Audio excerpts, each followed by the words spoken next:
Look around. You can find cars like these on AutoTrader, like that car riding your tail.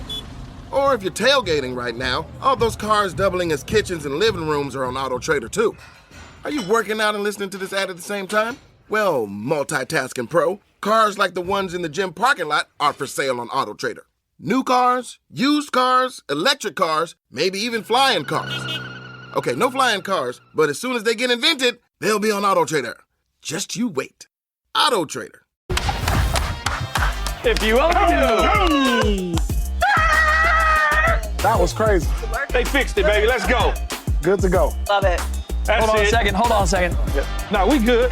Everything's There's fixed. some on the front there, like right on the other end. There we go. Yeah. Okay. We got it. You guys don't know what just went on in here. Little technical. We got the best. We got the best crew in the game. Welcome to Speak. I'm Joy Taylor here with Super Bowl champion Keyshawn Johnson. That would be me. That's you. NBA Finals MVP Paul Pierce. What up? What up? Thought you were coming to me. New York Knicks Troller of the Year. Me. Oh yeah. You know what? We'll give Paul his flowers for that in a second. And Fox Sports senior NBA analyst Britt I'm ready. Bucher. Unbelievable game last night. Yep. Unbelievable finish at the Garden. The Pacers are the villains. I'm here for it. We'll start with that. Pacers come back, or the Knicks collapse, depending on how you see it. The Knicks led by 14 points, 2 minutes, 50 seconds remaining in regulation. Couldn't close it out. Could not get the game one win at home. The Pacers are the first team in NBA history to win a playoff game after the previous 999 teams in that position lost. So this is actually quite appropriate. That's it's a lot of games where that has not happened. So, Paul, what was your biggest takeaway from the Pacers comeback win?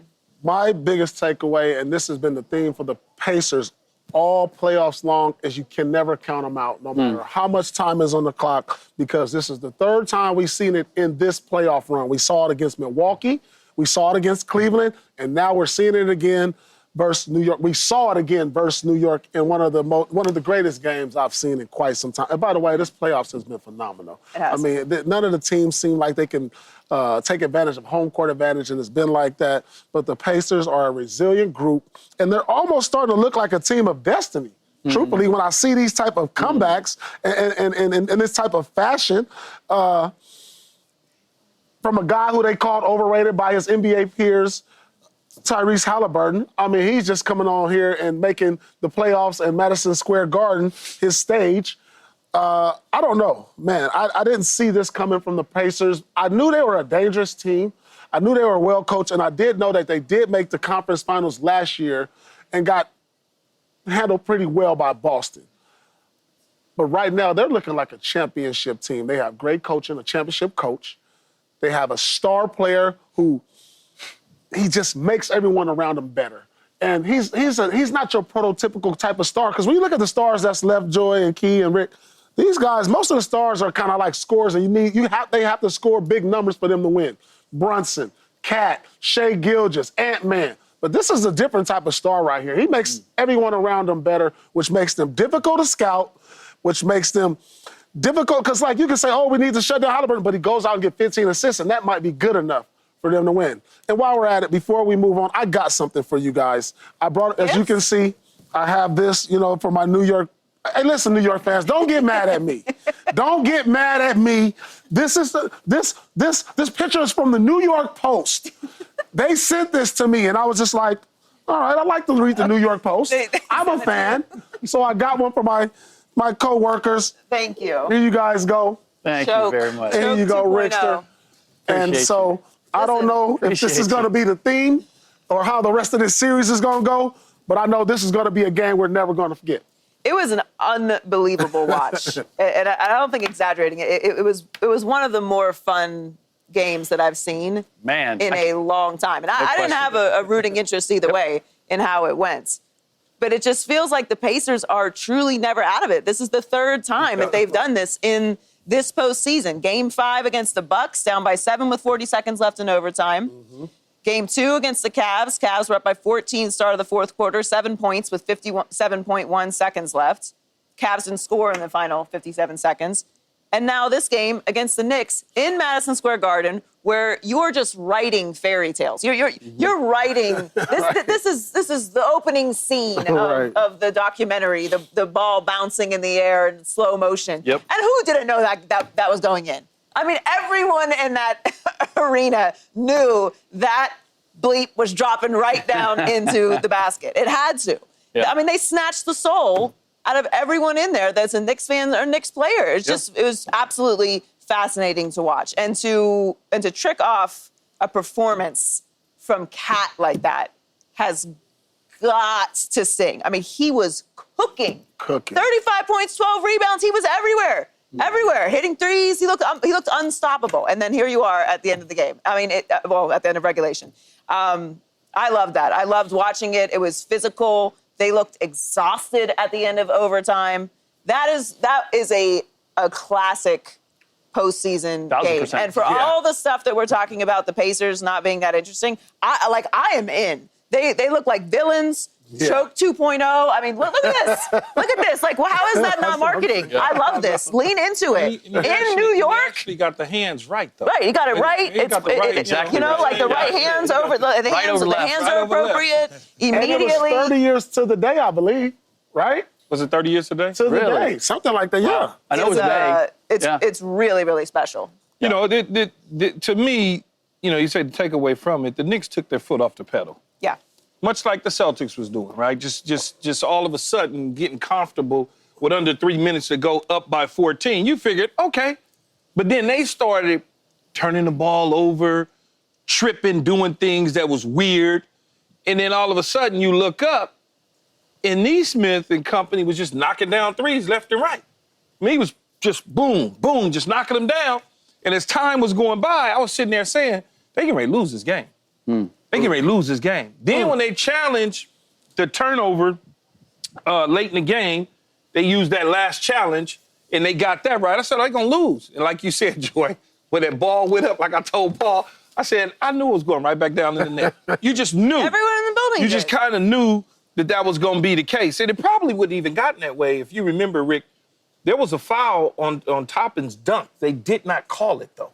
Yeah, right. They did. Should have been an and one. It should have been an and one, and they probably wouldn't even gotten to the situation at that point where it would have had to go in overtime because they would have just probably won the game in regulation at that moment. But they can bounce back from it. They just gotta figure it out. I can only imagine the fan base though, and how sick to their stomachs. They're hot. In New York, because they was all over the place. They had a whole setup at Radio Music. Radio City Music. They had a whole setup there. They had another setup at another hotel and at the Garden, and then they go home with a zero. I can imagine that the yelling was not appropriate for children. No way. In fact, I think you heard some of it on TV, right, in the background. What's your biggest takeaway, Rick? Pacers are the most fearless team you've never heard of or paid attention to up until now. And they're giving me 2011 Dallas Mavericks vibes. Because that was a team that we really didn't pay attention to during the regular season. And as the playoffs went on and they were knocking teams off, we were like, wait a minute, what's going to happen here? What could they possibly do? And Rick Carlisle happened to be the coach of that team as well. A bunch of guys that, outside of Dirk Nowitzki, that we really didn't know. Tyrese Halliburton, really the only guy that people have acknowledged or recognized when it comes to the Indiana Pacers. Even to the point where, they were down 15 with like 4 minutes to go in Game 1. Game 2 in that Miami-Dallas series, down by 15 with 4 minutes to go, come back and win that game, and suddenly you were looking at the Dallas Mavericks in an entirely different way. We're now looking at the Indiana Pacers. Well, Dallas had 4 Hall of Famers on that team. Yeah, but they were past their prime. Like, Jason Kidd wasn't in his prime. Like, who else was on that team? Jason Kidd, Sean Marion. Sean Marion. Jason Terry. All 3 of them past their prime at that point, though. Terry wasn't. Even Dirk was past his prime at that point, huh? Yeah. I mean, not past his prime, but he was on the back nine for sure. So I just see the Pacers having that same potential. Like, they could just up and surprise us all in terms of what they do. They didn't quit, though. That's the thing that is impressive. Down by 14, under 3 minutes, they didn't quit. But they've done this so many times now. They believe they're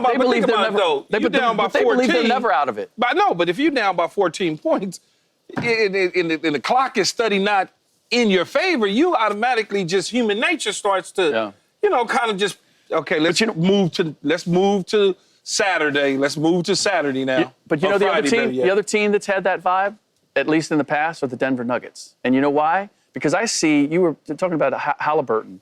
Halliburton strikes me as a young Nikola Jokic, as an early Nikola Jokic, a guy who can hit big shots, but you never feel like that's his first option.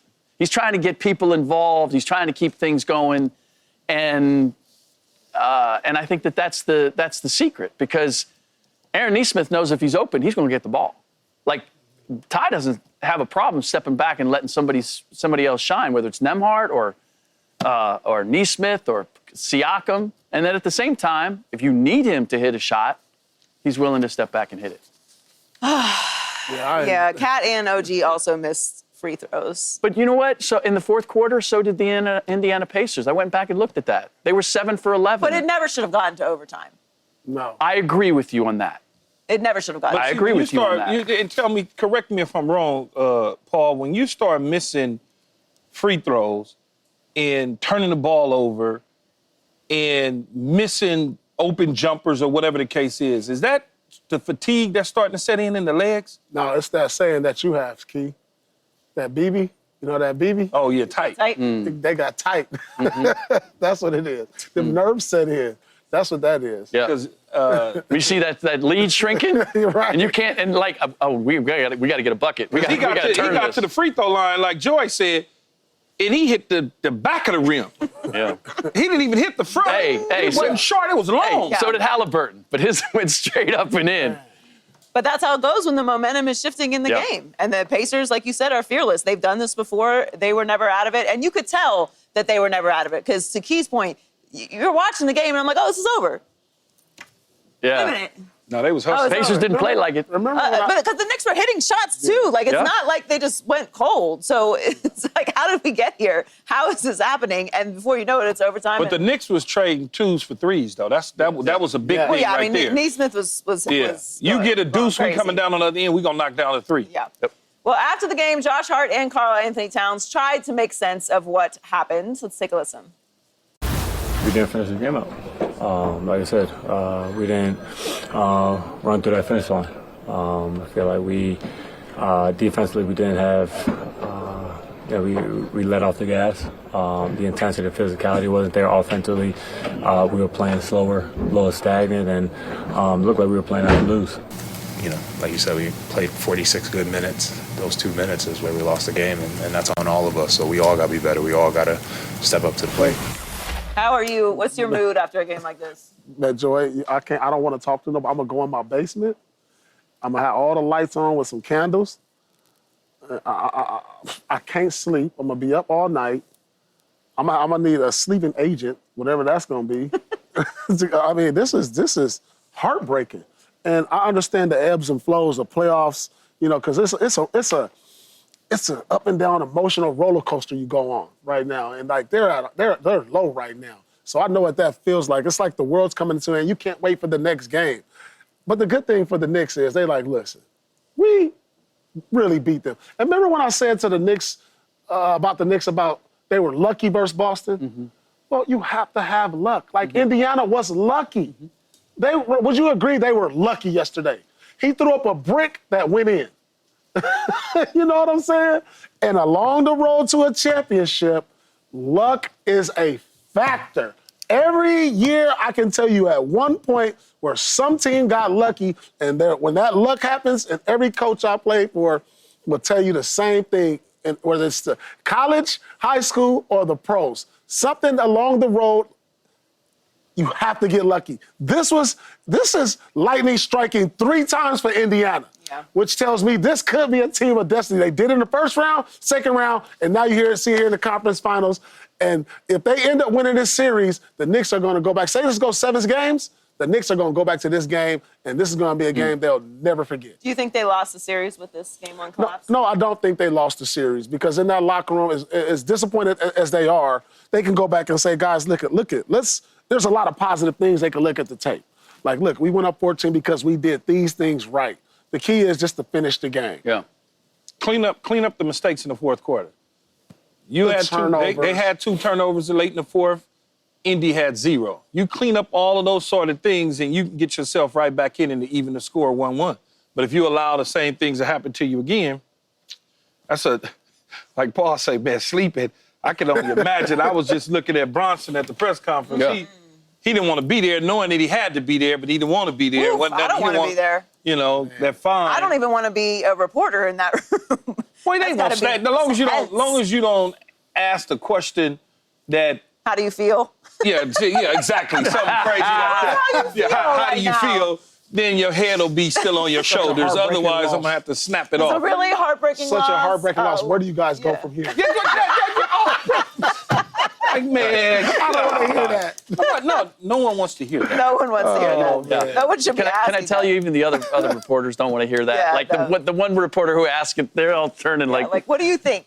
What are they supposed to say? Do you think they lost the series? Yeah. No, what did I tell you? Did I tell you that Paul has been cheating and looking at my notes? He does that a lot, though. What does it say right there?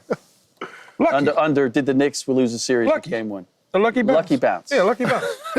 That's the one I got from you, Rick. Yeah. Good looking out, my boy. Stop leaving your notes around the They got historic shooting from Aaron Nesmith. Mm-hmm. First time that's ever been done. 6 threes in the fourth quarter. And a lucky bounce. Because that shot wasn't even on line. You know, sometimes it's on line. No. It looked to me when it left, it looked like the same shot as prior. Hit slightly left side, went straight up and in. Like if it's straight on, if it's a straight on bank, okay. No, it wasn't a bank. No, I know, but I'm just saying, if he banks it in, he wasn't intending on banking it. No. But for me, if the shot's on line and it's long or it hits front rim and it goes in, I'm like, you know what? It was a good shot. He just didn't have the power behind it or the distance on it just right. This was hitting left, going straight up and going in. So, look, the Knicks can say all they want about they didn't do enough. They scored 35 points in the fourth quarter. The Indiana Pacers, because they were going nuts from three-point range, scored 38. That's how we ended up where we ended up. I think they did lose the series. Lose a series? I think they did lose the series. Woo! I think if this goes 7, to Paul's point, they'll your point, they'll look back on this and think that this is where it went wrong. That's a lot to come back from. The pressure was already on the Knicks in this series. Yeah. Now, if you're talking about getting tight, now you've got to get. You're already in a must-win situation. And I would tend to. I don't like the word luck. Like I don't like the word luck, and I don't like the word fair. While I would agree you get some breaks along the way, when you do this 3 times, I kind of can't say that you're lucky. Like that's not a lucky. No, that's luck. That's not a lucky. No, they did it in the first series and the second series, and now they've done it again. And it's not. It wasn't me shooting from the Sparks facility. Okay, that's 3 times. That shot was luck. That shot. That was luck. No. But I mean, in the big picture, what Joy is saying. Also, yes, in the big picture, I don't think they're lucky. I think they're focused. Yep. I think they're prepared. I think they're well coached. And I think they're fearless. I think they're playing free. They look like they're playing free. Yep. They're down, and they're like, whatever. It's 14 points. So what? We can come back. We can come back and win this game. Yeah, but if I keep my foot on the pedal with that 2 and some change minutes left. But they didn't. And they stayed the course. They didn't. The Pacers stayed the course, and the which Pacers I'm fine did what with. they're supposed to do. And I understand. And they did that. Nesmith scored 20 of his 30 points in the fourth quarter. His 6 threes were most by any player in the fourth quarter playoff game in the play-by-play era. Yeah, that's an outlier. Mm-hmm. But so what? There's outlier stats every single. Yeah, but some of them breaks though. Championship run. But some of them fourth quarter breaks late in the game that they got. That's luck, man. And I don't think the Knicks are that much better than the Pacers. No. That ball that I don't. It grazed Jalen Brunson's fingertips. That's luck. How many things were lucky? Because if he don't just move it, if he just moves his hands back, I'm with you. move his hands back. 15 things now. Look, you make your luck. You put yourself in position favors the for prepared. luck to work for you. Here's the thing, though. We've seen so many of these games already just in these playoffs. That's why I don't think it's going to have the same effect on the Knicks as if this was the only game that went this way. They did it twice to the Boston Celtics. Yeah. Like that was luck. Okay, but it goes to show that luck can turn in a lot of different ways. For sure. And so if I'm the Knicks, I'm thinking, look, okay, so we got what we gave, right? We can give it right back.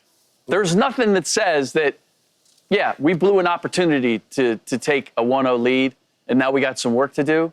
But I didn't see anything in this game. I think you put behind you the fact that you lost the game and say the game was there. All we have to do is tighten it up a couple things, No, but this is the and thing, we're too, okay. though. Listen, you got a terrific game from Cat. He hasn't had a game like this. 35 points, and Jalen Brunson had 43 points. You got their best. Yeah. They're not going to do that every night. They're not going to do that every night.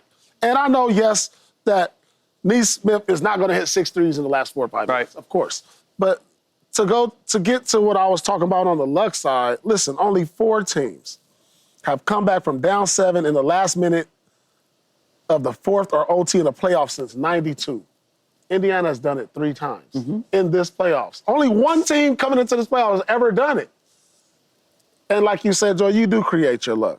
Yeah, I can't say that it's luck because these are 2 very evenly matched teams. If this was a wild underdog and they're doing this, okay, like maybe I could get there with you. But there's so many things that they did just in this game to win this game. They won this game. They took this game and the Knicks gave it up. But this for sure was luck. It was This luck. game- 1,000%. Well, when I look and say Not luck. entering last night, They didn't- teams were they didn't- 0 and 99, Wait a minute. 999. How much? What's the percentage of luck that you're putting into this? I think that's the question. Yeah. I'm putting You have no chance, putting and you make chance. No. I'm putting a large 50%? percentage, man. I'm higher So than if that. I jump off a 15-story building No, we don't and want you to live, do that. We that's don't want you to do luck. that. No. We don't That's need, luck. we don't need you doing that. That is not this. The Knicks were favored by like 4 points in this game.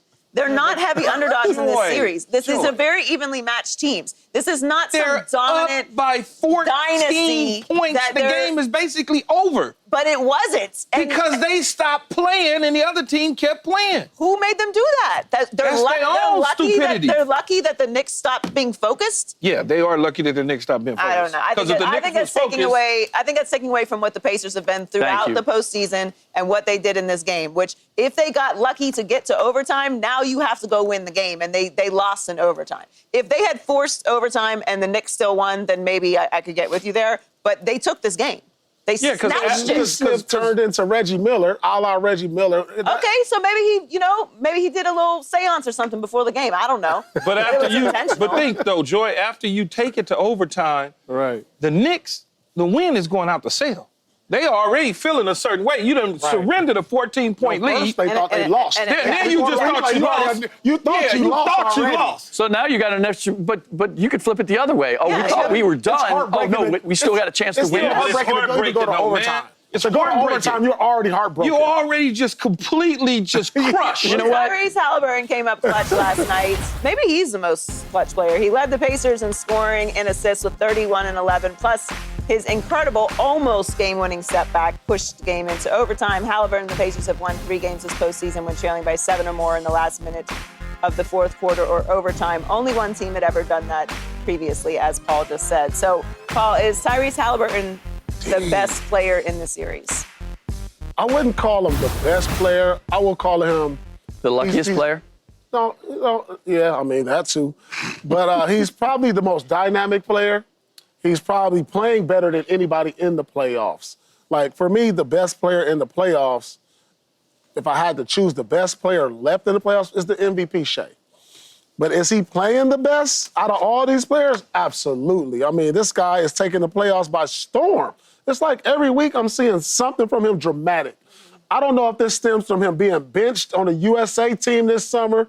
I don't know if this stems from him being called overrated by his peers. Because when we talk about superstar, I'm not even sure did Halliburton did he make the All-Star game this year, Rick? I believe so. He did? Yeah. I mean, but He was on the Olympic team. yeah, he was on the Olympic team. But the thing is, he is the most underrated player probably in the NBA. Underrated. This is underrated. He's gotten to 2 conference finals in back-to-back years. He's taken a team without a second All-Star on his team. If you want to call Siakam, he's a fringe All-Star. He makes it sometimes, and he doesn't. And I can't even tell you who his second best player. You want to say Siakam is, but they don't go to him like he's the second best player. And when you see games from these other guys stepping up, he's just so unique in a way that it's hard to describe him. There's no pure point guards in the league today. He's probably the only one. I take it back. He did not make the All-Star team. I didn't think so. That's why I asked you. Siakam did. Siakam made Siakam did make the All-Star, but he's their best player, hands down. Because he doesn't have to score 30 for them to win. Every superstar that's left in the playoffs, you probably have to, Ant-Man, he got to probably score 30 for them to win. Brunson, same.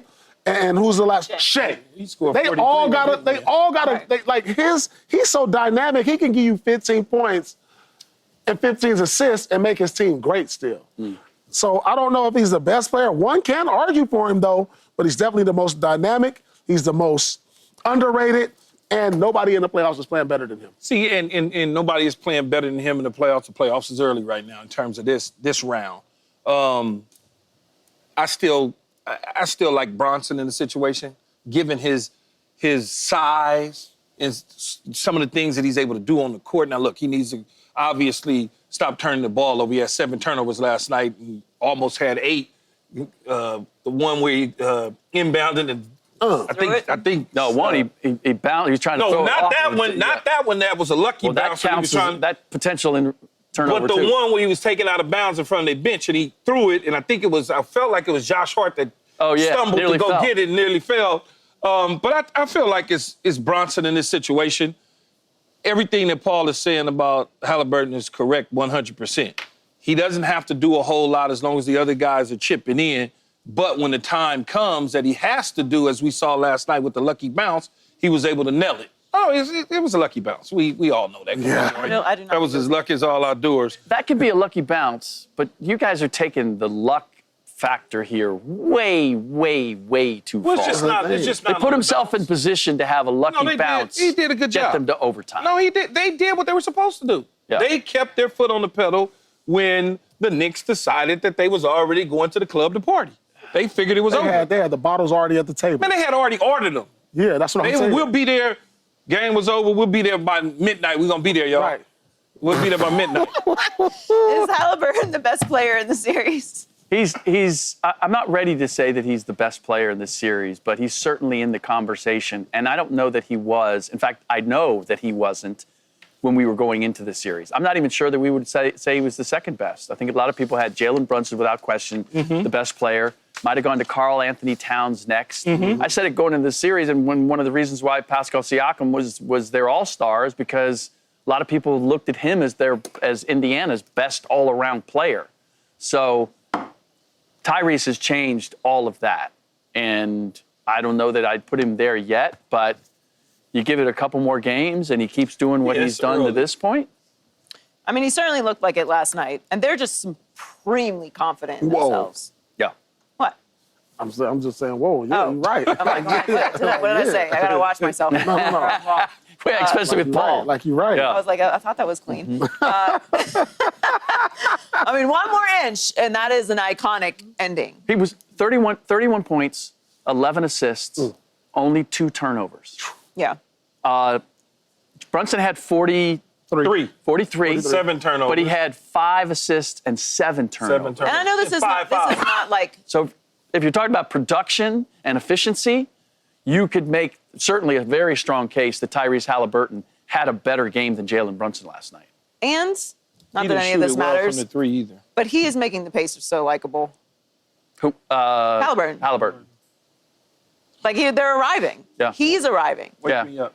We always like If you weren't awake last night, I don't know what to tell you. That was one of the best games I've seen in a very, by very the long way, time. Well, they'll be coming to Mr. Villa. I can't stand them because they're not entertaining. They're very- You got to take that back, bro. It got good with 2 minutes left in the game. What? do you- What? It always Good. get, Wait. It was good with 2 minutes Did left. you guys go out during the Eastern Conference Finals? Who, Paul? Yeah. When my Yes. like between games. No. I never went out during the Eastern Conference Finals. No. I never went out in the playoffs. Yeah. No. I'll go out to dinner, but like not hanging out. No. Not the club. No. That's not a good look, right? No. But if they go up 2-0 Indiana, I'm going to tell, they need to tell Coach, let's stay in New York another night and y'all can go out and kick it because this series is over if they win another game in New York. Well, coming up, Shedeur Sanders has impressed at Browns OTAs. We'll tell you if he can win the Cleveland's quarterback competition. That's next on Speak. And don't forget, you can check us out every day on the Fox Sports channel on Sirius XM. Why are you laughing? Because every time I mess up with a bomb for you. No, you didn't mess up. Yes. You did. Make sure you play the Fox Super 6 Indy 500 Challenge. Download the Fox Sports app and enter for a free shot to win your share of $10,000 plus a VIP ticket and travel package to an IndyCar race next year. Aaron Rodgers to the Steelers is still not a done deal, but another football person thinks it's going to happen. Packers coach Matt LaFleur, who was with Rodgers for 4 seasons in Green Bay, says that he, quote, fully expects Aaron to be a Pittsburgh Steeler. So, Key, can your best friend Rodgers be the difference for the Steelers in the postseason? He could be. I mean, what are we talking about? A postseason game, maybe 2? He could be quarterback position because Mike Tomlin's been winning without a quarterback. He's gone to the postseason without a quarterback. They just haven't been able to win in a long time in the postseason. So Aaron Rodgers could potentially be the guy that helps them finally get a W in the postseason. It's all really about getting there, right? And then we're looking at the division and obviously established younger quarterbacks with Lamar and Burrow. And then we don't know what Cleveland is. We'll hold that one off. But when you talk about those 2 frontline guys in Burrow and Lamar Jackson, you automatically assume they're going to be better than an old, crusty Aaron Rodgers. I put the crusty part in there for you. But they got a coach that knows how to prepare his team in certain situations to win games, and they got a solid defense.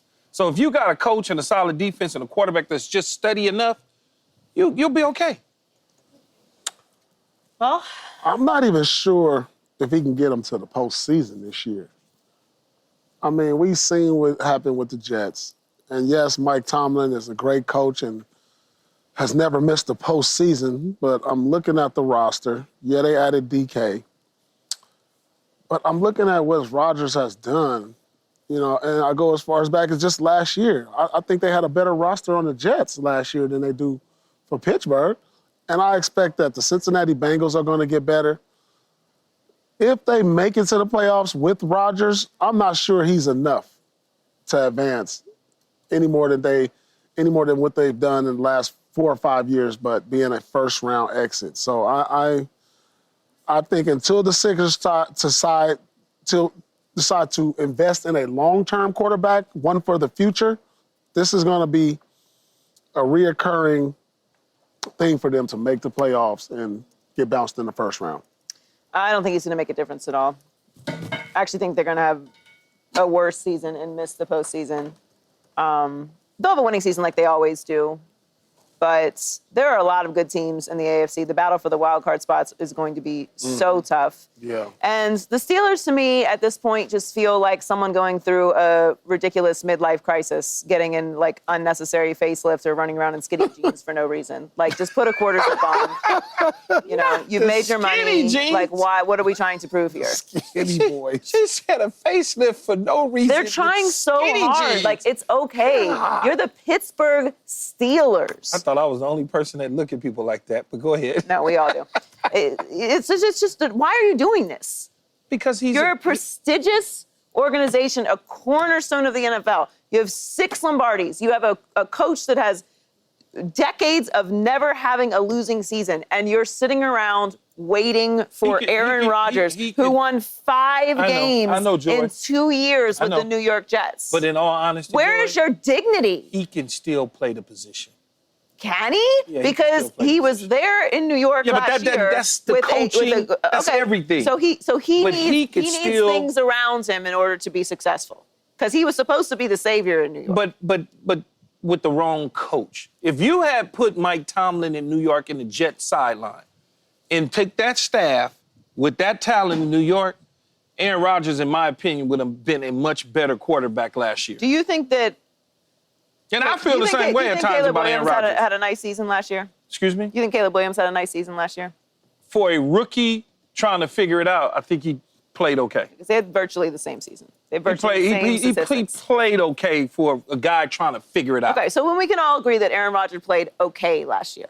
On the last 4 or 5 games, yes, I would say that. Well, he played okay in at least 5 of them because that's all that they won in New York. Yeah. I think that they can squeeze 3 more wins out of Aaron Rodgers from what he did last year. So I think they'll be around. They'll have a winning season. I don't think that they'll make the postseason. I don't think that he is going to contribute to them winning a postseason But if they can game. squeeze 3 more games out of him. Not to what they did last year. I'm saying to what he did last year. Yeah, but if you could add what he did last year. Making the playoffs in the AFC with 9 wins. If you add what he did last year to what they did last year, then what? That's playoffs. They had Justin Fields and Russell Wilson last year. Yes. Both quarterbacks I would take immediately over Aaron Rodgers right now. We are excited about the Jets with Justin Fields. Yes, because I'm excited about his. With the Steelers last year. And he should have still been with the Steelers. That's the Steelers' fault that they made the decision to move on from Justin Fields for whatever flirtatious reasons that with Aaron Rodgers. But the Jets moved on from Aaron Rodgers. Yeah, because Aaron Rodgers wasn't going to do a new coaching staff any good at all. None at all. None. He had been there. He'd been there. The building stink. It was time to get rid of all those dudes. 29 different quarterbacks had at least one game with 300-plus passing yards and multiple passing touchdowns. Rodgers did not. Yeah, but I don't blame all that on Aaron Rodgers, though, Joy. Who are we blaming it on? First of all, he went through an offensive coordinator that he handpicked. I get it. Right. In Hackett, I got that. That probably should have never been the offensive coordinator because he wasn't really calling plays in Green Bay. LaFleur was doing all of that work. But for some reason, Aaron Rodgers liked him as the quarterback coach, got him hired in Denver, didn't go to Denver, instead went to New York, then got him in New York with him. All I'm saying is that Mike Tomlin and Arthur Smith has the ability to put him in much better situations to where we won't be talking about him late in the season as some sort of major failure to the offense. That's just my belief. But think about it. Not only Aaron Rodgers in this system, in the Pittsburgh's way, the way they play, it doesn't fit him. Well, it could fit him. Running the football, playing defense, and you just do enough. I'm not asking you to be Aaron Rodgers of 2017, 2016. Yeah. I don't need you to be that guy. I just need you to throw the ball to the right guy when we ask you to, and not to the other team. And I think he can do that. I honestly do. And that's good enough to do what in the AFC? You can win some games if you got a defense and you can run the They football. won games last year. Yeah, Joy, I get it. But he's better than anything else that's out there for them. Whose fault is that? Well, that's their fault. Right, so that's what I'm saying. I'm saying this is not something that I am excited about watching. I'm trying to get you excited about it. I don't think that I don't. Yeah, I it don't ain't know. gonna work. You're very good, but I don't know if you're that good. This is a hard pitch for me. And I don't know. I think more of the Pittsburgh Steelers and what they are as an organization. But they're Joy, sitting around waiting for a guy I don't who know won how many 5 times games last year, I'm- who's on his clearly the last But year of Joy. his career to do what? To go try to win a playoff game? The bar is in hell. But you're saying that, though. This is for organizations that don't win. No, but you're this is saying for that. organizations that don't have standards. You're saying trying to win a playoff game. They need to get into the playoffs. Once you get into the tournament, it's game by game. That's it. Like, it's giving a really tacky car and, like, hair dye that just doesn't work, you know? It's giving that friend that you're like, friend, you've made a lot of money. You are very successful. You can just go sit at the peninsula and have a cocktail. You'll do fine. Forget the toupee. Like, you don't need to do all this. You don't need to just do head over to that. Wally's. All right, I'll get you a drink. You'll be all right. You're doing way too much. You're embarrassing all of us. That is what I feel like the Pittsburgh Don't Steelers need are the doing right now. ball. Don't need the toupee. Nah, just go ball. Just do the go ball. You good. Yeah, You work for a lot of bees, Just man. You Just pull good. that black card out, smack it on the counter when you go to pay. There you go, right The on the Steelers marble. is still holding on. Bam! It bounces a little bit, and then you're good. You're all right. Heading over to Cleveland and the Browns. That's a good one. Shedeur Sanders is in the middle of what is being reported as a fair and efficient quarterback competition. I don't think I've ever heard that in my life, but that hasn't disrupted the team chemistry. Shedeur said in a recent interview, quote, everybody's cool outside the room. People are trying to pit us against each other, but inside the room, we know we are one. Well, only one of them can win the starting position. So, Key, are you confident that that will be Shedeur? You know, the crazy thing is I am confident it's going to be Shedeur. I don't know when, though. I don't know if it's the start of the season or 3, 4, 5 games into the season. But before they get to the mid-season mark, he's going to be the starting quarterback and taking the reps. Now, look, the way things go when you acquire quarterbacks, in particularly any position, that guy who's in first, who's on the team and the roster first when they acquire him, usually gets the first reps of the opportunity. Then the second guy gets it, the third guy gets it, the fourth guy gets it. So what I'm saying by this is Kenny Pickett was acquired before Dylan Gabriel, before Flacco, even though Flacco was there a year ago, but they brought him back. But Kenny Pickett was already there, whatever, a couple weeks before. Then you bring in Dylan Gabriel based on draft status. Then you bring in Flacco. Then you bring in Shedeur, who was the last guy being drafted out of those guys in the 5th round. Mm-hmm. They'll all split reps in training camp. They'll get equal amount of reps. And then we'll start to notice those reps are dying from somebody, right? It'll either be Joe Flacco will be sitting over there with the coaches laughing while Shedeur is batting it out with the other guys. Or we'll look up and Dylan Gabriel won't be practicing one day because it'll be Kenny Pickett's turn. And that's how he'll win the veteran players over. That's how he'll win some of the younger guys over and the coaching staff by performing when the opportunity presents itself when he's with the ones and the twos. Yeah. And that's how they'll grade him. But I think he'll come out on top. Yeah, I'm agree with you, Keith. I don't think I probably wouldn't even want him to start the season, because usually when you start the season and things don't go well, that means you're gonna be sitting over there for the rest of the season. I think it'll be better if he got a chance to watch for a few weeks, or even like the first 7-8 weeks. And once the Browns figure out, hey, we're not going anywhere, we're not gonna make the playoffs, let's throw him out there and see what he got. But eventually, I do believe he'll get some minutes, he'll get some starting opportunities, but I think there is going to be a pecking order. Like you say, Key, I think there will be a pecking order. They picked him in the 5th round. We don't talk about 5th rounders usually, unless they start. Yeah. I think Kenny Pickett will be the day one starter. But I wouldn't be shocked, though, Joy, if Kenny Pickett not even there day one. Well, I wouldn't be shocked. I wouldn't either. I agree with both of you. I think Shedeur will be the starter at some point this season. I think he will win that job. But I think coming out of training camp, the reason I would say Kenny Pickett over Joe Flacco is, Joe Flacco is insurance. Yeah. Kenny Pickett, for whatever we think of Kenny Pickett, is younger, has started 12 games. Yeah. He started with the Steelers. Like he's got a 7-5 record as a Steelers starter. So he's a solid glue guy, like a bridge guy. Could be. I don't think he's there to win games, but to be the day one starter for like some stability, has more experience in the league, 2 more years of experience. I think that he'll end up being the starter there over Joe Flacco for that reason. At least there's some more upside potentially just because of age with Kenny Pickett. But I do think that Shedeur will end up starting at some point this season. It is an interesting situation, though, because I don't know that I've ever seen a quarterback competition where I really felt like nobody has the edge here.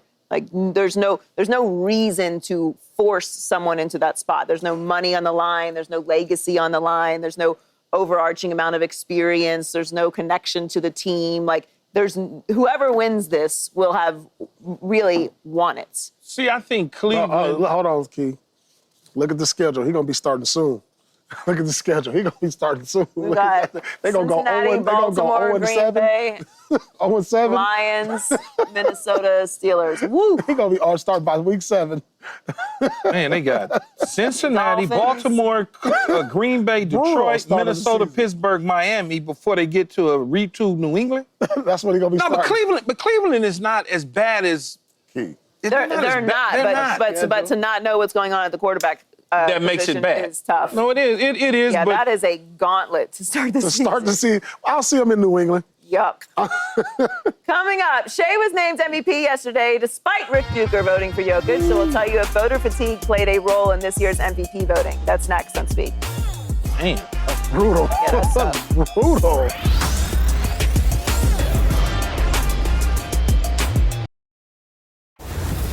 Shai Gilgeous-Alexander was officially named the NBA regular season MVP last night, and he wasted no time thanking his teammates. Speak up, Shai. It's not possible without you guys, and I know that.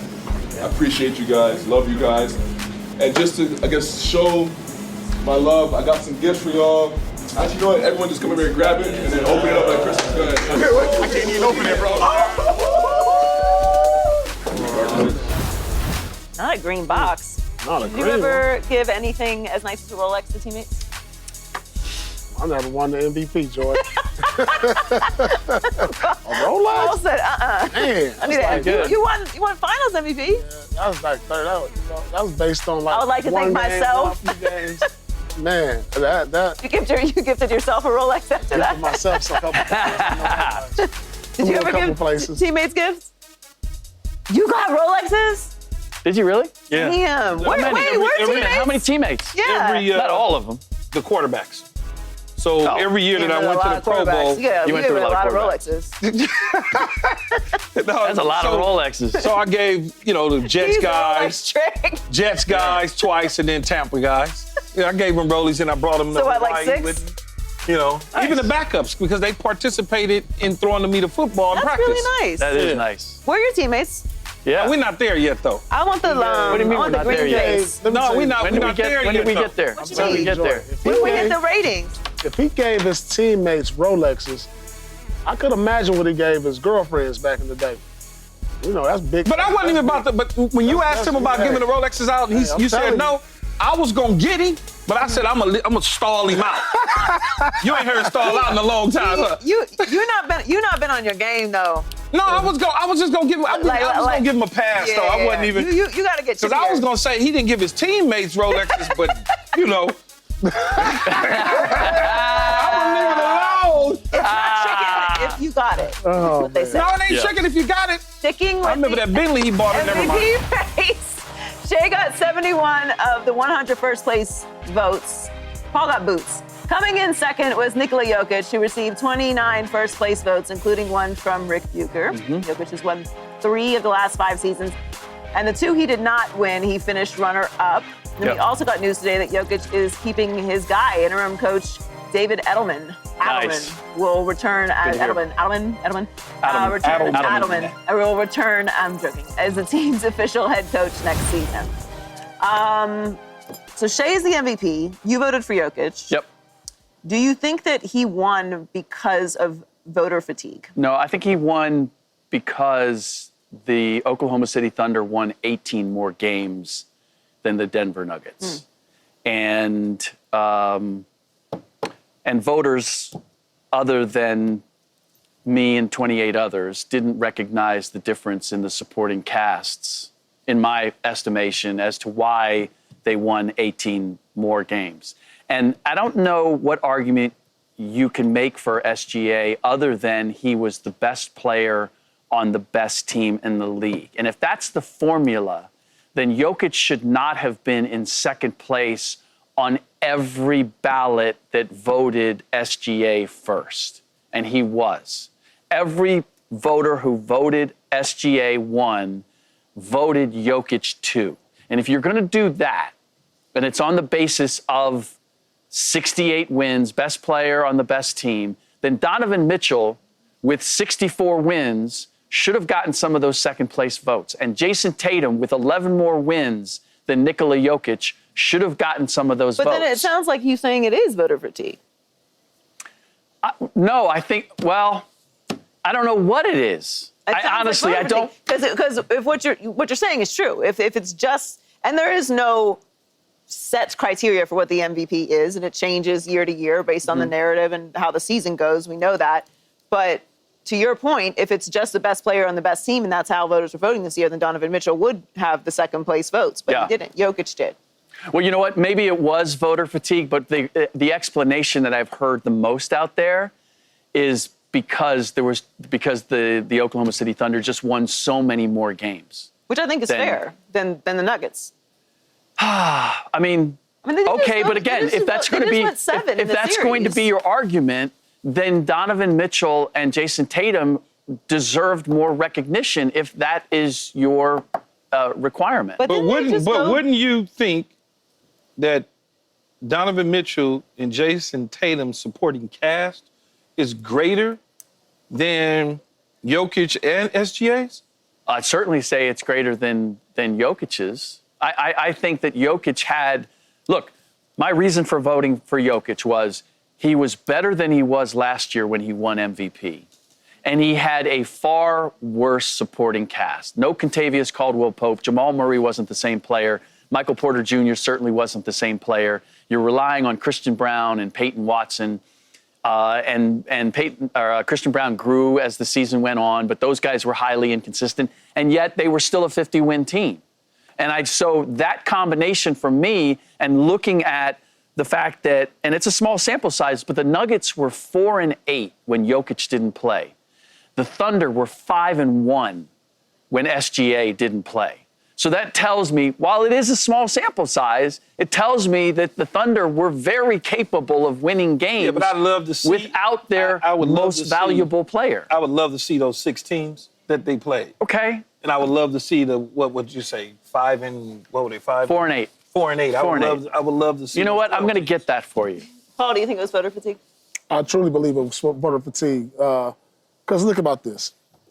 If Nikola Jokic did never win an MVP, and we looked at his season as it is right now, being top 5 in scoring, rebounding, and assists, he probably would have got a unanimous decision. If he didn't win no other MVPs, but just we looked and said, dang, did y'all see what Joker did this year? Because when we look at these numbers in 10, 15 years from now and say, dang, 29, which was top 3 in scoring, 12 rebounds, probably the top rebounder, top 3 rebounder, and 10 assists, it's never been done. A player has been top 3 in 3 of the most sought-after categories. He would automatically get MVP. So I truly believe it is voters fatigue. Oh, well, he got last year. Oh, he has a couple more. Because when you look at his MVP years, this was his best statistical season. And if we're going off of best record, best player, then Jason Tatum would have got it last year. But he didn't. But you think Shea had an MVP level season? 100% had an MVP level season. That's the only thing I don't love about it, because it might be a little voter fatigue. It probably is. It is. Voter fatigue, but Shea also deserved the MVP. And they did win significantly more games than the Thunder did. And I do think that you making the team better plays a factor in the MVP. At least I would consider it. Now, the way that the voters voted, you're right. They kind of exposed themselves because they should have been consistent in their formula and making Donovan Mitchell second. And then if he was third, it would make more sense. But either way, Shea is the MVP, and he is moving on in the postseason. Sticking with hoops, Michael Jordan's former agent caught a lot of attention when he did not put LeBron in his top 3 players. He did say LeBron would be in his top 10 and also said, quote, I think if Jordan had cherry-picked what teams he wanted to be on and 2 other superstars, he would have won 15 championships. Dang. Paul, do you agree that MJ would have won 15 if he cherry-picked his teams? That's rough. Wow. Man, Bill Russell won 11. Michael Jordan, he got a chance to pick his team. Okay, so you add Scotty, then you might add Akeem Olajuwon with Scottie Pippen and Jordan. Now, remember, they didn't need a center. That wasn't one of their big things in the triangle. Centers didn't, other than the Diesel, that was it. You add the Diesel to Scottie Pippen and Jordan. That was the only, think about it, that's the only one in the triangle, right? Yeah, he would have won 15. Yep. You add Diesel. Or you add Powell, because he was with Kobe in the triangle. He would have won 15. So you agree? I agree. You add Shaq to this? or the Dream. Yeah. Or Patrick Ewing. Or You agree? No, all right, hold on. This is what I got to figure out. What year was he in when he won his first one? So he must have been in the 93. 93. His 8th year? What year was Jordan in when he I won want the to say it was first his 7th. I want to say it was 7th year. No, he won his first in like 90, 91. Yeah. So his 7th year. Right. So we got to start there. Because if they would have been too young to win, no matter how good you are, a young team, it's hard for them to win, no matter how talented you are. So when they started maturing their 7th year, you add Shaq, he would have got 10. I'll give Jordan 10 rings, not 15. I got him with 13 because he broke his foot, so he wasn't. Yeah, young. They wouldn't have won. He had 1 year where I don't know if he would have been 100%. Picking the team was cold, because if I'm picking the team, no, wait a minute, because that's what he's saying. It's got to be 12. Because what David is saying, he's picking the team like essentially people say LeBron did, right? He picked the team. What do you mean? He did. I know, but I gotta land softly. Why? Because I'm a Laker, man. But anyway, because if you're picking a team, think about some of the guys that you could pick, though. He can play with Magic if he wanted to. You know what I'm saying? If Magic can run the point. Magic was almost done, though. No, not in early Jordan. Magic wasn't done early Jordan. No. Yeah, but Magic's not leaving the Lakers. Like, I understand, the reason but I don't, he's saying pick the reason I don't though. say 15 is because Jordan's rookie year, you had the Showtime Lakers and you had the Boston Celtics. So he would have to be picking, I'm going to assume, from players not on the Lakers or the Celtics. His rookie year, I don't give him a win. His next year, he broke his foot, and then he had one year where he came back and played partial because of baseball. So I would give him 12. And the other reason I would give him 12 is because if he knew that Bill Russell had 11, he would go for 12. He would be going for 12, which he knew. Listen, I'm a Jordan zealot, okay, but not having LeBron. This is biased, obviously. Okay, I'm a Jordan zealot. Maybe he would have gotten an extra 2 because we're acting like LeBron. Hold on. Way more than that. Hold on. All right. I want to hear it.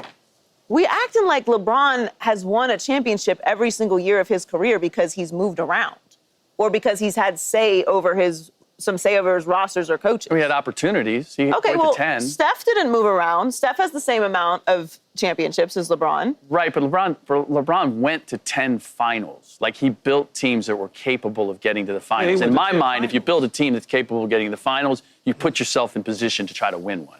And what David Falk is saying, though, is Michael went to 6 and didn't lose any. I remember. So if he builds a team, he can get to like 12, the early 13. Bulls teams were bad. Yeah, that's all he's saying. Because LeBron built the team. Is LeBron not good at building teams or something? Is that what he's good at building teams, but what he's saying is LeBron been to 10, but only got 5 or 4, whatever the number is. He only got 4. Jordan been to 6 and got 6. It can be argued that it didn't benefit LeBron to do that.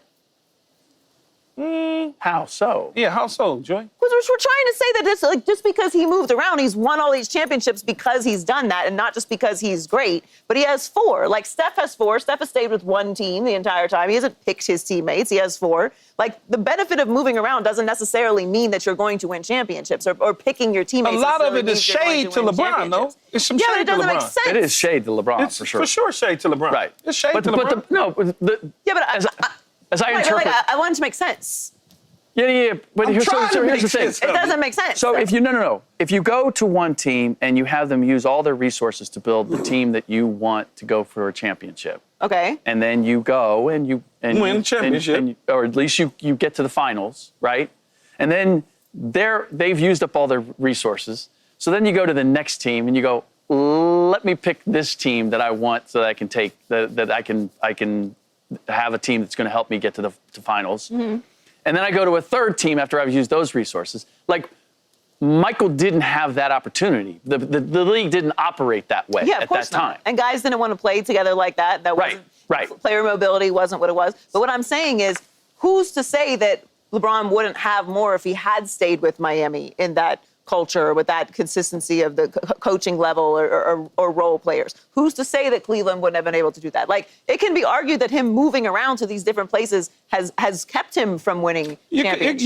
You could argue that. And in the same era, Steph has stayed with one team and won the same amount of championships. So, like, I mean, is my lady brain not working? No. I'm like, where is the logic in this? You're right.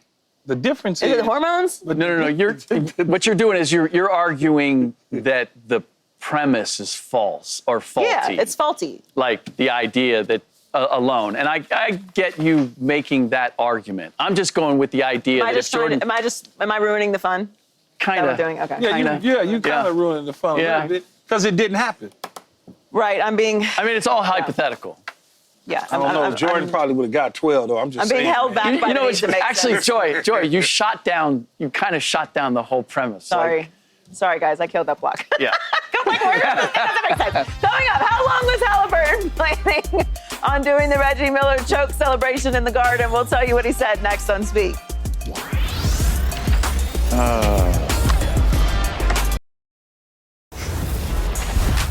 Tyrese Halliburton made sure to give Knicks fans the same choking celebration that Reggie Miller gave New York in the 1994 Eastern Conference Finals. New York media surely noted it, and Halliburton talked about the celebration after the game. Speak up, Tyrese. I wasn't like plotting on it or anything. Everybody wanted me to do it like last year at some different point.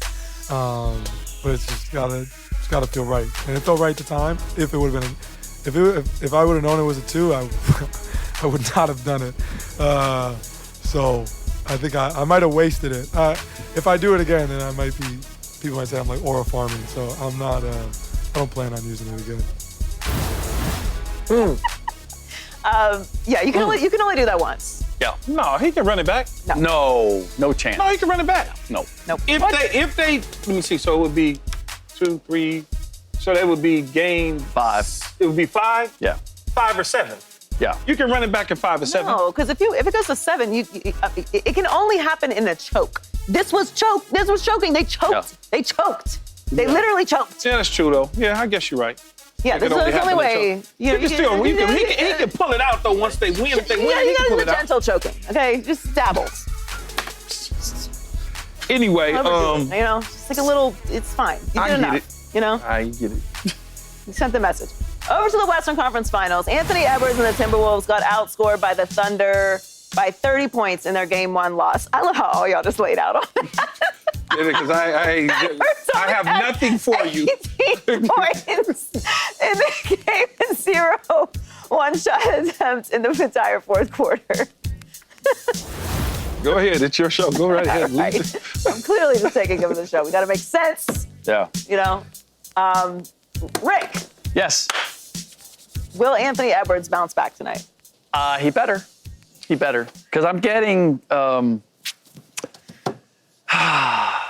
last year vibes from this, and I'm getting Luka Doncic's MVP vibes.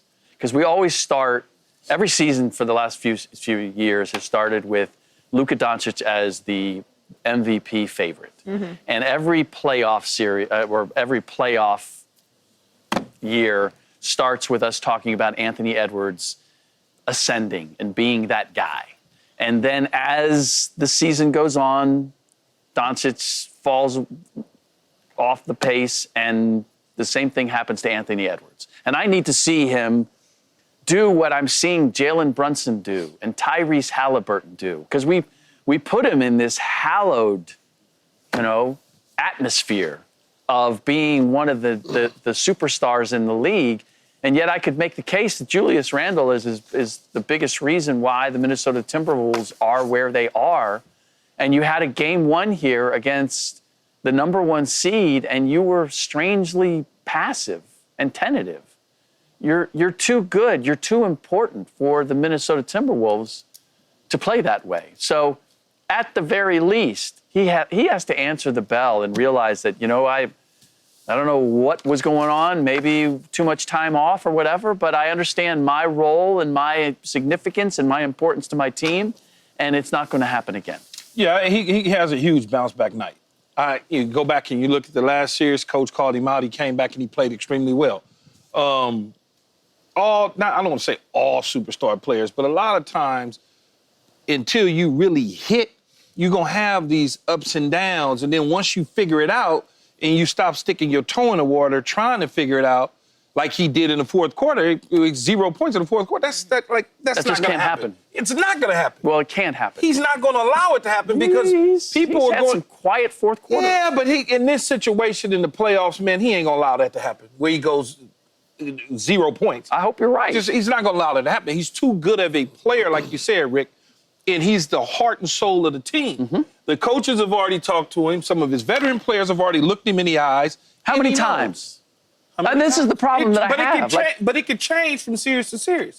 It could change from game to game. You got to realize you're in the playoffs, and you're now in the conference finals. And I'm sure he realizes so that. there's a game where you don't come as and you're not as aggressive as you need to be. Oh. And some of the best players that's ever played, I got to move forward. Some of the best players that's ever played this game, Rick. Why was that a whoa? Paul, some of the best players that has ever played this game, Joy. Because all of you ignored the top of the block. But some of the best players that's ever played this game, as you know, Rick, has struggled in the playoffs at times. Yes. And then got it together and became something different. But how many times have they struggled and they were passive? Like I've seen great players not shoot the ball well. No, I want him to shoot. We saw SGA in the first half not shoot the ball well. I understand. But he was aggressive, and he continued to be aggressive. And Anthony needs to be more aggressive. And he knows that. He knows that. I have no doubt in my mind he's going to bounce back. No doubt. When you look across the whole playoffs, all the superstars are in the party. They're in the Truth Lounge. They showed up. That thing's still open? Yeah, it's still open. It's going Ant good. in there right I thought y'all closed it with Boston. No, it's still open. Is Ant in there right now? Is he past Ant-Man the is the only one that hasn't showed up to the party. Yeah. He's still getting dressed. But Brunson showed up with Cat. Halliburton showed up. Shea Gilgeous showed up. Yeah. Out of all the superstars left in the playoffs, he's still getting dressed. And they need him to get dressed because guys of his caliber just do not show up to the Truth Lounge. I have no doubt in my mind he's going to show up tonight and show out. Whether they win or lose, we're not going to be talking about Ant-Man tomorrow not showing up. I guarantee you that. Yeah, that has to happen. I mean, his best postseason game this year was Game 4 against the Lakers. He had 43 points, 9 rebounds, and 6 assists and 1 turnover. He was 5 for 10 from 3. He needs a performance that, to your point, we're talking about something else as to why they lost. Right. It can't be that Ant's lack of aggression, his lack of taking the game over. He's the best player. He's got to set the tone, and especially against the Thunder. They have a high level of camaraderie. They really feel like a team. Yeah. Even though they have the MVP, there's just this smoothness to when they get going and they get cooking. Yeah. It's like it's just downhill. Like you just cannot stop it. You have to match that level of intensity and kind of, muck the game up. They have the ability to do that. So just be physical. Like just impose your will a little bit on the Thunder. Don't let them get into that rhythm because then it gets away from you. And that's really what happened in the second half. The first half it was a game. And then in the second half, the Thunder were like, okay, we're done with that. We're going to go on this run. And they didn't have anything for them. And you can't be held to no points in the fourth quarter as the best player against a team like the Thunder that have everything clicking. It's just smooth. It just looks, what is it? What did you say? It's like this? Like an orchestra. Like an orchestra. Yeah. They gotta throw some classical music. chairs at the conductor. They got to be disruptive. The reason make it a bar fight. Yeah. The reason that I'm not 100% certain that I'm going to see the Ant that we all want to see is because of the way Oklahoma City plays defense, and they keep changing looks. They're very good at switching things up and showing you different looks. And Anthony historically has had issues with trying to read the defense and knowing how to stay aggressive. And it happens. It does. Like, Paul, I'm certain, can speak to this. Like, when they're going to double you, they keep changing it up, and you're the best player, and you keep trying to figure out, okay, when do I go? When do I find somebody else? And I think that's probably the weakest part of his game. And it's one of the strengths of the Oklahoma City Thunder. So the fact that he has to figure it out from game 1 to game 2, I don't know if he's going to do it that quickly. Well, coming up, Caleb Williams is under a lot of pressure heading into year 2 with the new head coach. We'll tell you if it's playoffs or bust for the Bears this season. That's next on Speak. Man. Running a business comes with a lot of what-ifs. But luckily, there's a simple answer to them. Shopify. It's the commerce platform behind millions of businesses, including Thrive Cosmetics and Momofuku. And it'll help you with everything you need. From website design and marketing to boosting sales and expanding operations, Shopify can get the job done and make your dream a reality. Turn those what-ifs into... Sign up for your $1 per month trial at shopify.com/special offer. Biggest day in motorsports is the greatest spectacle in racing. The 109th Indy 500 comes to Fox with Joseph Newgarden going for a historic three-peat. Coverage begins at 10 a.m. Eastern Sunday on Fox. Now, there have been some questions about potential rain in the forecast. So for more, let's toss it over to Joseph Keyshawn Johnson with the weather. Thanks a lot, Joy. As you can see, from the desert to the sea and all around Indianapolis, here's the latest at 6:30, leading into the Indianapolis Motor Speedway on Sunday. Coming out of East St. Louis, you got a lot of rain and mist joining in. Going further east and into the south, In Chicago, not so much, but as you zoom in here to the Indianapolis Motor Speedway, things will lighten up as we get closer to the event on Sunday here on Fox. So this is a great situation, as you can tell. Things are coming out of the west and heading east down into the south. As I said before, Greensboro will be a little bit light in that area. Not as heavy on Sunday as it is right now. Back to you, Joy. Thank you, Joseph Keyshawn Johnson and Fox Weather for that update. Caleb Williams has a new head coach for the second season in Chicago, for his second season in Chicago. New Bears head coach Ben Johnson says he's excited to change the narrative that Soldier Field is where quarterbacks' careers go to die. Johnson, who's coming off an NFC Championship appearance as the OC in Detroit, said that 2025 will be, quote, a new chapter for the Bears. So, Paul, is it playoff or bust for Caleb Williams this season? I wouldn't say bust. You got to understand, we forget, yeah, he's the number one pick. Yeah, they've done everything they can to put everything in front of them so they can possibly make the playoffs or be successful, you know, getting the offensive coach that can help them, getting the necessary linemen to protect them. If they don't make the playoffs, I want to see progression. I want to see them get better. I want to see him come close. And that's all you really want. Because we forget, listen, he's only in his second year. And, you know, we look at these other guys who come in the league as rookies and star right away. For some, it takes longer than others. I wouldn't call it a bust, but listen, if he doesn't make the playoffs and they don't get better, there's going to be some pressure. There's going to be some pressure because then they're going to start scouting the quarterback position again the following season. So he has to show improvement. I think that'll be enough and show some signs of getting better. I think there's a lot of pressure on him this year because all of the excuses are off the table. Yeah. He's not a rookie anymore. I don't think they have to make the playoffs, though. I think he has to look better. I think he has to look like a franchise quarterback. They have to feel like a competitive team. They have to be in the mix for the playoffs. But they're 3 deep in every division in the NFC. If you look around the divisions, there are playoff-level competitive teams 3 deep in every single division. I don't know what the Vikings are going to be this year with a rookie quarterback, but I think the Packers and the Lions are still going to be super competitive. So even within their own division, it's going to still be tough. It is a new head coach, so there could be some growing pains there. It's his first time being a head coach as well. So there's adjustments to the offensive line. There's a lot of things still that have to settle in and get into place. I wouldn't be surprised if they struggled out of the gate or, you know, stumbled a little bit and then found their way as the season goes on. But I don't think it's playoff or bust. Caleb Williams is there for the long haul. This is an organization that's never had a quarterback throw for more than 4,000 yards. You don't have to bust out the gates with a completely new franchise within the first 6 months of this new coach being there. Even if he was the guy that everyone was looking for and he's an offensive guy and he's meshing with Caleb Williams, all of these things can be true. You can still have a nice season and still miss the playoffs because the NFC is so deep right now with solid teams that are further along in their progression. So I do think he has to progress.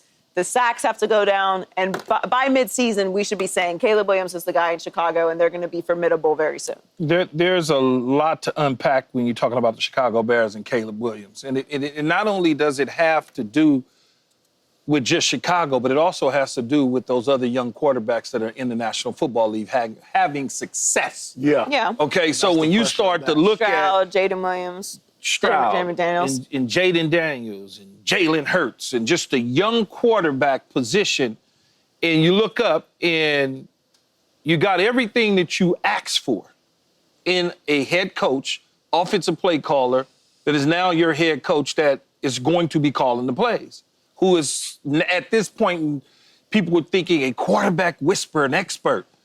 And if Caleb Williams is anything less than productive and heading into a direction where it looks like he is a true NFL keeper at the quarterback position, and this team is on their way to either making the playoffs or slightly missing the playoffs, then he's safe. Anything short of that, they're going to be looking for a new quarterback in 2026. Yeah, no, That doesn't mean he's going to be gone. Just means that he's going to be in a Zach Wilson position, in a Mitch Trubisky position, in a Justin Fields position, and any other quarterback that's young, that's struggling. If you look at the Indianapolis coach right now, the Indianapolis coach brought in Daniel Jones because Anthony Richards, who's a young quarterback, can't figure it out. And so 2 years is all they're giving you to figure it out. They're not giving you the 4 years and the 5 years. They're not doing that. They want to see some progress and some promise at the position. Then on top of that, Joy, and you may have forgotten this because I'm sure you heard it, his dad, Carl Williams, is talking about when they wanted to shake Chicago and not go there. So now you got the Chicago Bear fans looking at your ass and saying, oh, you didn't want to be married to us. You didn't want to be married to us. You done went and told somebody y'all didn't want to be married to us. So that's more pressure that's going to be on Caleb now to perform at a high level. And that's why the pressure is so important. You got a good defense. You got players around you on the offensive side of the ball. You got a quarterback whisperer, so to speak. Pressure's on, man. It's on and I think popping. there's a lot of pressure, for sure. But if they miss the playoffs, I don't necessarily think that missing that means missing the playoffs, though, Joy, is different than making a run and missing the playoffs. If you win in 5 games, you're going to miss the playoffs. But if you at that 9-game mark, that 8-game mark, and you needed somebody to lose and you needed to win, we'll take that. Yeah, I think we're all saying the same thing. Like, it's not necessarily like, okay, this is a hard line. Like the Bengals have to make the playoffs this year. They got to make the playoffs. Yeah. They must make the playoffs. Yeah, they got to. They're writing big checks. That would be, what, 2 years in a row? Yeah, it would be 2 years in a row. And no, it'd be 3 years in a row. And they just wrote big checks. They must make the playoffs this year. It's not acceptable for anything less than that. That's not the situation for the Bears. They need to be close to making the playoffs. They need to be making a run at the playoffs. But like I said, they're 3 deep in every division in the NFC. So he's got to show progress. He has to show progress. We have to look at the Bears and say this looks like a team that has an offense that's going in the right direction, that he looks like he has found his way around an NFL field. He's understood now that the guys with the beards and the gray and the car seats and the minivan or the truck are coming, and they are how I say this? They are running very fast in his direction. Yeah. As grown men who are trying to pay their mortgage. What they should really look like to me is they should look like the Detroit Lions looked. Yes. 3 seasons ago. Yes. When they went into Green Bay in the end, and Aaron Rodgers couldn't put a win together to get Green Bay into the playoffs. Yes, and the Lions missed the playoffs that year. Yeah, that's how they should look. At the look. end of the season, we knew whatever was going to happen next year was going to be progress, and that's what they did. Was the first year it was something, but they weren't good. Yeah. The next year they kept Green Bay from making the playoffs, but didn't make it themselves, and then they got good. The rest is history. Coming up, Brock Purdy signed a contract extension worth nearly 100 times what he's earned in his career so far. Brock has a plan for his first big purchase. We'll tell you what that is next on Speak. What does he look like he's about to buy? Looks like he's about to go. Brock Purdy just inked his first huge contract in the NFL and spoke about what big purchase he's hoping to make. Speak up, Brock. We're still thinking about some stuff, but I don't know. I've always been a big fishing advocate, so I was telling my wife, and she's annoyed with me, but I'll say it, but I'd like to get a bass boat one day. So, yeah, that'll be my first big purchase. Yeah, giving Tear Up a Bass Pro Shop for sure. What did he say? Bass Pro Shop, like a bass boat. Bass boat. A bass boat? Fishing boat. Hey, let me tell you something, Purdy. You live in San Francisco. It's ocean out there. But he's talking about his bass fishing. He's probably talking about like in Iowa somewhere or something like that. Yeah, but you spend the majority of your time in San Francisco. Yeah, that's true. Like that boat gonna be sitting for a lot of months. I mean, he got the money to store it. Yeah. What was your first big purchase? He's not gonna be out in Frisco. First big purchase. I mean, I got me a car. I mean, my car was weak, so I had to upgrade My car was weak. I got a Navigator with the rims and with the TVs in it. And then I had like 615s in there, Key. Oh, I already know. Dong, dong, dong. Dong, dong, dong. Rattling and everything. Rattling and everything. 515s. Can't even ride in it. Man, that was What did you get? You got a car too. My first big purchase was my mom's car. Your mom's car. Not even my car. I rode my little Honda. My Honda was clean, so back there, I had the one with the bubble eyes that pop up, But then for myself, I waited till I got to New York and bought a Porsche. So cars and boats. So I'm trying to think, SC got you did you have a Lexus and SC? No, I had a Honda. With the pop-up. With the pop-up. Yeah, I had the gold silver Honda, the two-door. Did you put the little Honda Accord? Yeah, we got it right out of horsepower right yeah. there at the Honda dealer. Yeah, Honda Accord was eyelashes popping there. on the ends? No, I didn't have the eyelashes on. You had rims? No, I had the Honda. I had the normal Honda rims because the rims, that's when they first started putting rims on cars where you don't need to change them. And that was, that. But then I got the big boy car, but the Honda was cool. You ever have spinners? I never got spinners. Never. No, that's corny to me. You know that was Spreewell had that was something to do. Spreewell's, Yeah, right? Something to do with it. He had the shoes too. Right. His shoes had the sprees on the side. That was That was Spreewell. Spree, text Joy and Paul. Let them know what's happening. Holla at him. What? Oh man. What you mean? Crazy for that. Crazy. Spree. Ashton Jesse was selected 6th overall by the Raiders and will be a huge part of the team's offense this season. Everyone in the organization is excited about their new star, including defensive end Max Crosby, who spoke about what he's seen from Jesse so far in camp. Ooh, look at that. Ashton's a great kid. I've been able to know him, before he got drafted here. He's a great kid, humble kid. I think just the fact that a kid like him could have went anywhere in the country and ended up, decided to stay at Boise State and go out there and have the best career, best year running back I think he's arguably ever had. It just shows, the testament to the type of person he is. But you had to have the right car for the spinners to when you stop and then it just. Nah. Yeah. It was a time. No, it was, but it was a lot. Yeah, it was a lot. It was a lot. See, we from the West Coast, so we look at it a little bit. I don't know. We just look at it different. Down south, they felt that. We out here, we looking at it, we like, man, that's nah. Yeah. Too much. It's a lot. Too much. It's a lot. That was too much for me. You don't want that kind of attention? All right, it's already enough with the dubs. It's already enough with the car you driving. With the dubs.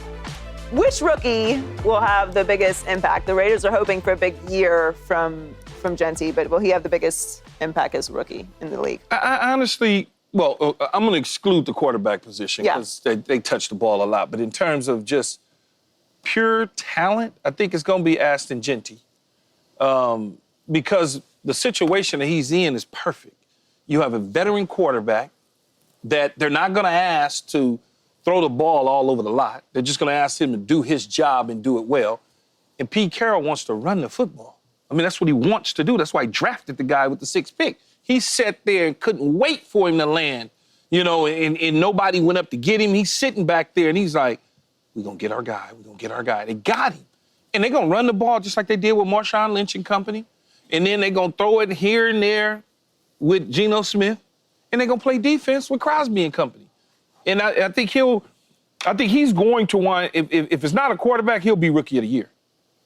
Yes, I mean, outside Mason Taylor, obviously, I think Jesse is a good candidate. No, I mean, I do think that Jesse's going to have a huge impact with that team. I mean, that is the style he got of play a lot of that Emmitt Smith in him. Pete wants to play. He got a lot of Emmitt Smith in him, except he got a little more top-end speed than Emmitt had, but a lot of Emmitt Smith in him. What do you think, Paul? What rookie? Although I do like Ashton, I think it's going to be Travis Hunter, because I think he's going to have more opportunity because he's playing on both sides of the ball. And so that'll put him in the light, each and every week. And as a receiver, which I think should be his primary position, I think he's going to thrive. We had a chance to watch some clips of him here in the preseason. Obviously, there's no defense out there, but they speed that up. God. I do think he's going to have the most opportunities on both sides of the ball to have impact. So I think this is one of the more talented guys to come into the NFL in quite some time. So I think it's going to be him. Yeah, I think both of them will be up there for Rookie of the Year. Before we go, Colts owner Jim Irsay passed away yesterday. Irsay became the youngest owner in the league at just 37 years old when he took over ownership from his father in 1997. Since then, Irsay's Colts drafted 4 Hall of Famers and won Super Bowl 41 in 2007. Irsay was 65 years old. We'll have more speak after the commercial break. Former Buckeyes Justin Fields and Garrett Wilson are teaming up again with the Jets, and Wilson is already confident in their connection, saying they both trust each other, communicate well. and know exactly what the other is thinking. Sounds like a good marriage. Will Fields and Wilson be a top 5 combo in the AFC?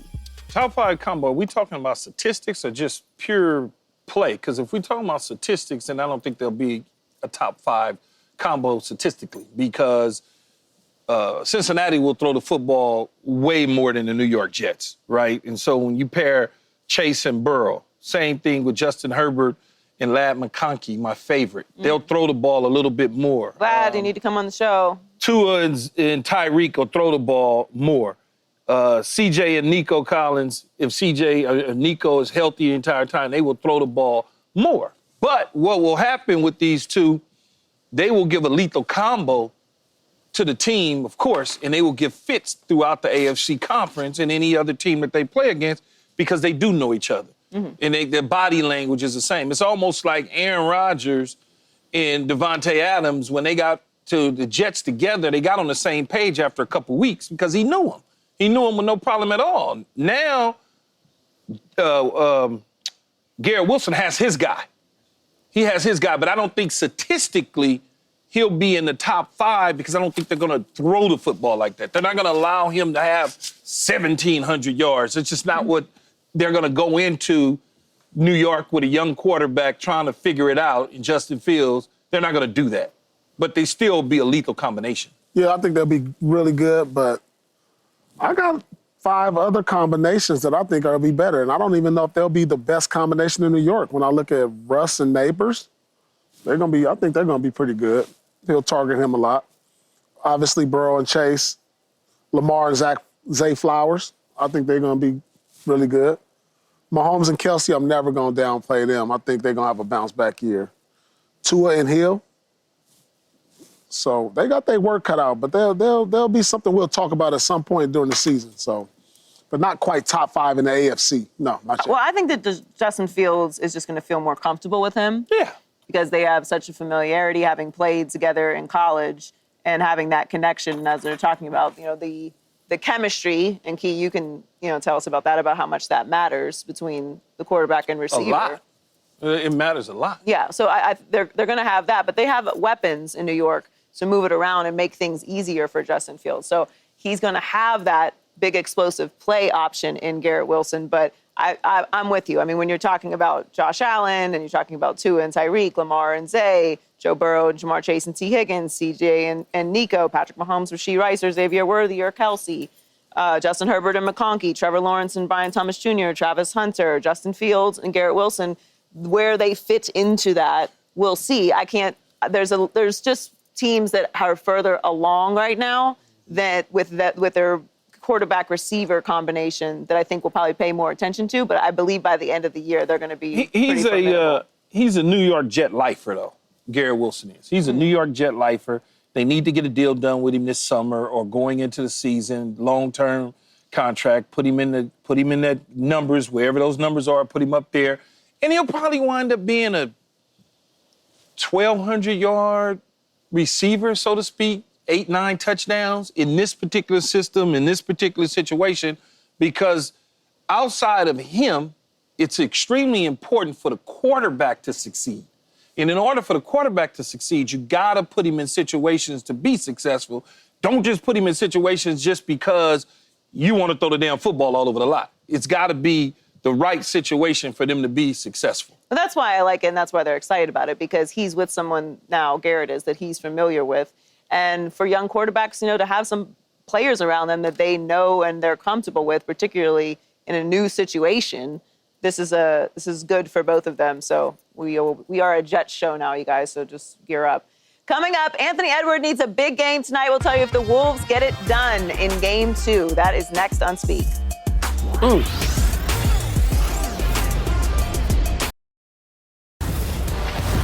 Game 2 in the Western Conference Finals is coming up later tonight. SGA and the Thunder are looking to take a big 2-0 lead, but the Timberwolves need this one to even the series before heading back home.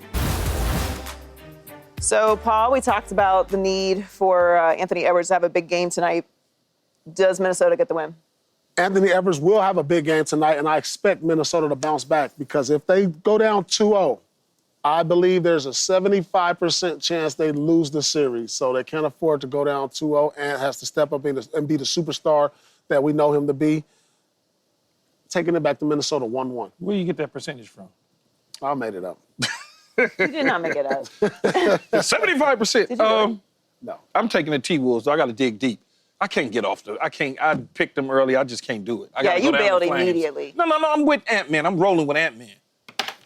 Rolling with Ant-Man. I'm telling you, it's my dude. Rocking with Ant-Man. Yeah, I'm rolling with We rocking Ant-Man. with Ant-Man For sure. tonight. You know what I'm saying? Yeah. You understand? I need him to get that flush, that dunk in that he missed the other night. Take the air out the Yeah. room. Yeah, he got to take the air out the room today with one of those. And I promise you, 1,000%, Ant-Man don't eat no soft serve ice cream.